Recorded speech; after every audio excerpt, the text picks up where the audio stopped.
Hello and welcome back to Lamp and Light. So last week we started a new topic called the Great Commission, and we talked a little bit about what we should keep in mind when executing this Great Commission. But in this day and age, can we do things differently?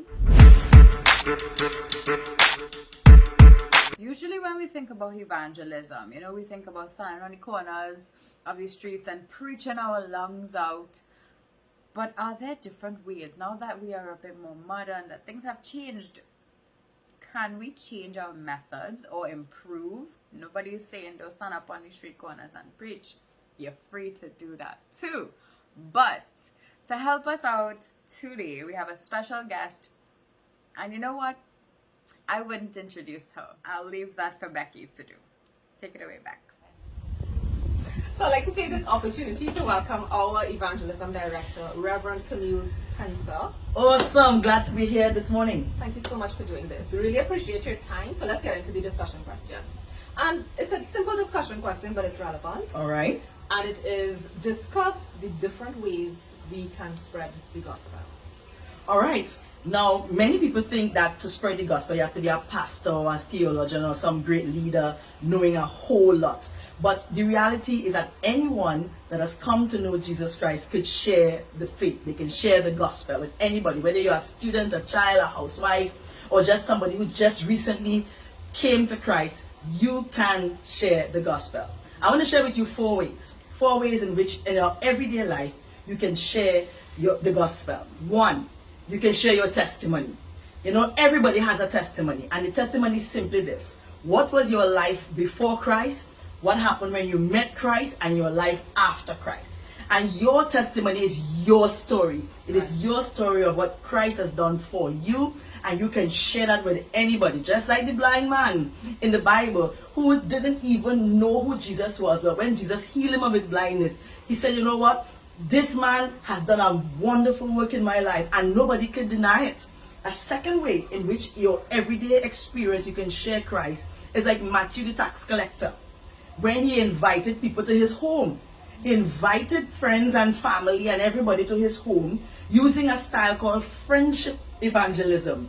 And when he invited them to his home, he also invited Jesus and the disciples to his home. And that was a social environment in which they could have interacted and had the opportunity to hear the good news. So right in your home, you can invite your friends in the neighborhood, your partners on the block, have a little lime on the corner, and invite people who know Jesus Christ as well. And through that interaction, you have an opportunity and the environment to share the gospel. I'm going to give you again two more. There's another way you can share your faith, and that's just by doing good things. Being a good person and helping those in need.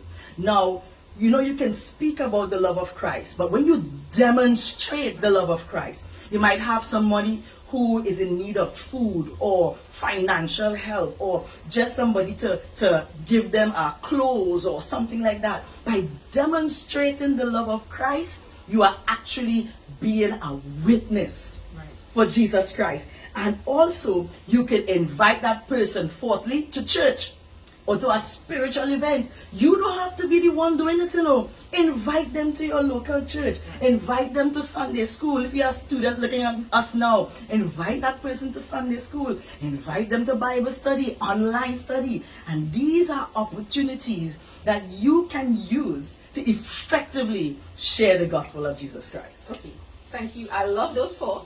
I love that's good for. I just want to delve into one. All right. Right? So you said that there is a friendship way that you spread the gospel. Yeah. Well, we were on lockdown for how much years? People going back on lockdown. Just because of the times that we live in 2022. Right. Come on. Is that friendship way of spreading the gospel? Could you align it somehow to virtual interaction? Well, Could yes. you spread the gospel as in full executing the Great Commission via virtual interaction? Here now, I'll give you two words. Social media. Social media is your friend. You're very correct. We are just in a post-pandemic era, and the interaction with people how we usually would have it is not so. You can use your social media platforms to be able to share and witness. You can use your WhatsApp, by sending a video, sending an encouraging word, sending a scripture. You can use your Instagram account. Young people, shout out to you. Hashtag Instagram is for you. You know, you can post up a wonderful message. You can post up and tag a picture of your friends with a picture. You can also use TikTok. I mean, TikTok is something that everybody, but not really me, but you know, you're on TikTok? Hey! Right? TikTok is another medium. I mean, we can have a short burst in 30 seconds or more, and even less, where you can actually use that to interact with your friends. So you may not be able to physically see them, but you can send a WhatsApp. You can tag them on Instagram. You can send them a TikTok video. And don't forget Facebook. Hey, shout out to the Facebook and the metaverse people world. You can actually start posting your Sunday morning services. You know, if you have an online or streaming service at your church, you can post it on Facebook, or you could take out your own phone and start recording the message, and you can post it on your Facebook account. So you don't need to see each other face to face like this, because let me tell you, technology has given us the space where no one is beyond reach. Right. So social media is your friend. And there are no excuses right now. That's right.